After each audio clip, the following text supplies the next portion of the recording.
आप सुन रहे हैं आपके अवचेतन मन की शक्ति।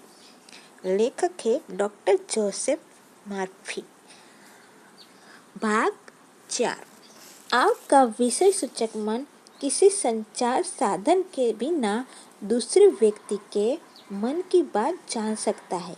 इसलिए ये बहुत जरूरी है कि हम अपनी प्रार्थना का सही प्रयोग करने के लिए उद्देश्य सूचक और विषय सूचक मन के बीच संबंध या आदान प्रदान को भली प्रकार समझ लें।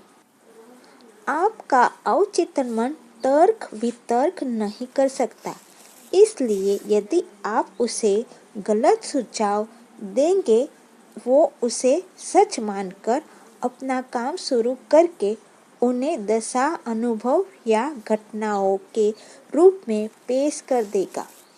आपके साथ में जो बातें कही है वे आपके विचारों की छाप के आधार पर हुई है, जो अपनी आस्था के अनुकूल आपने अवचेतन मन को दिए हैं।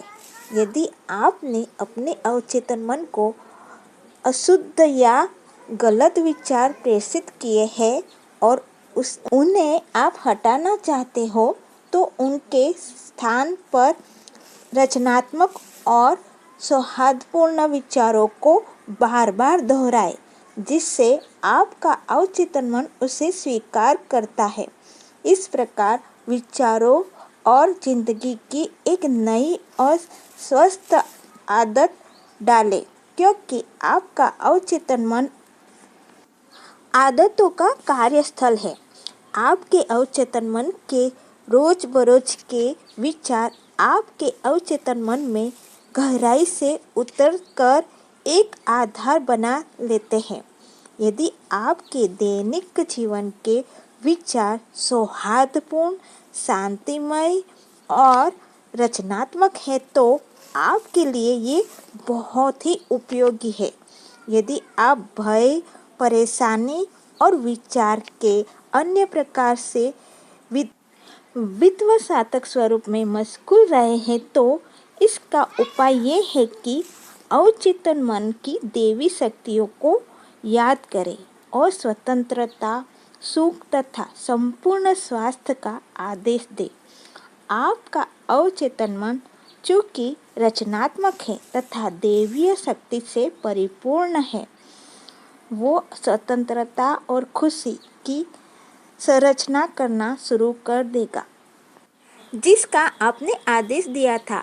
आप अब जान चुके होंगे कि आपका अवचेतन मन आपके दरवाजे पर खड़ा चौकीदार है और उसका पहला काम आपके अवचेतन मन की झूठे प्रभावों में रक्षा करना है।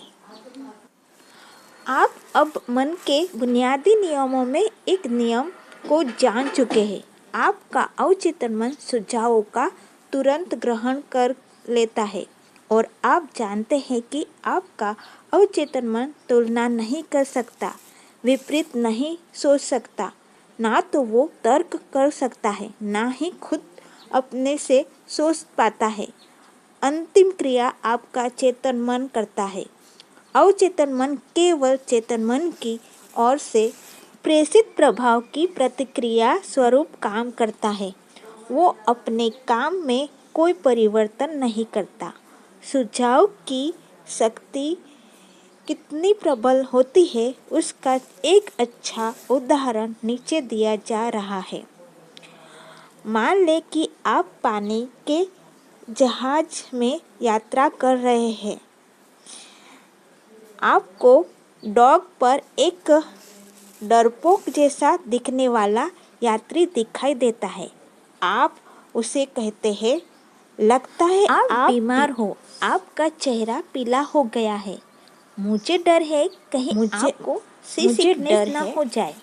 चलिए, मैं आपको आपके केबिन तक पहुंचा देता हूं। यात्री सचमुच में पीला पड़ने लगता है। आपका सी सिकनेस का सुझाव उसे डर में मिल जाता है। वो आपका सहारा लेकर अपने केबिन में लौट जाता है और वहाँ आपका नकारात्मक सुझाव अपना कमाल दिखाना शुरू कर देता है, क्योंकि उस यात्री ने आपके सुझाव को स्वीकार कर लिया और वस्तुतः वो कारगर होने लगा। एक ही सुझाव के विभिन्न परिणाम।